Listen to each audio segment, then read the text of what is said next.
chair back and forth. You really make me seasick.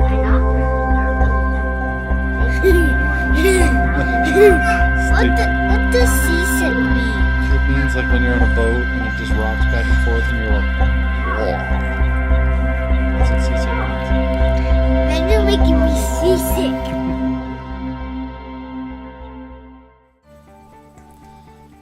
Alright, so let's go ahead and talk now about fear. First, what is fear? Fear is the unknown.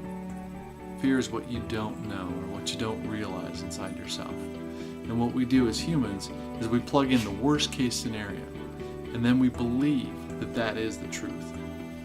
So if you're believing that the worst case scenario is fact before you start something, then fear is generated.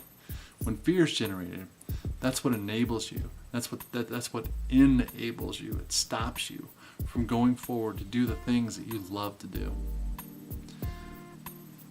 Worst case scenario. I have an example for you. A guy comes home one night and he sees a pie sitting on his countertop. And the pie looks a little strange to him.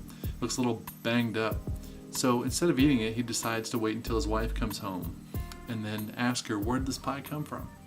When he comes home, his wife said, well, your mom dropped off that pie earlier and I had a piece. So that's why it looks a little banged up. But it's perfectly good, your mom brought it over.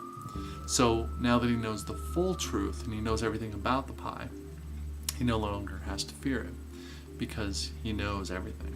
Well, let's say that the wife came home this time and said, well, that pie actually fell off the garbage truck this morning and it was in our driveway and I brought it in and I just didn't have enough time to throw it away. So I just left it there, sorry. Well, where's your fear now? Think about it. Where's your fear? If he knows where the pie came from and he knows the full story, he knows everything about it, then he also has nothing to fear. He just throws it away. You just throw away the pie.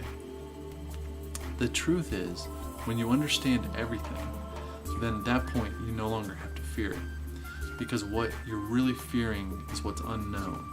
And when you don't know something, you're plugging in the worst case scenario and you're believing that that is reality.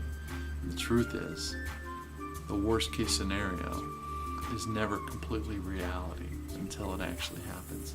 So why fear something that hasn't happened? There's a quote, and I don't remember who it was that said it, but you regret the things you don't do in life, but you never regret the things you do in life. See you next week.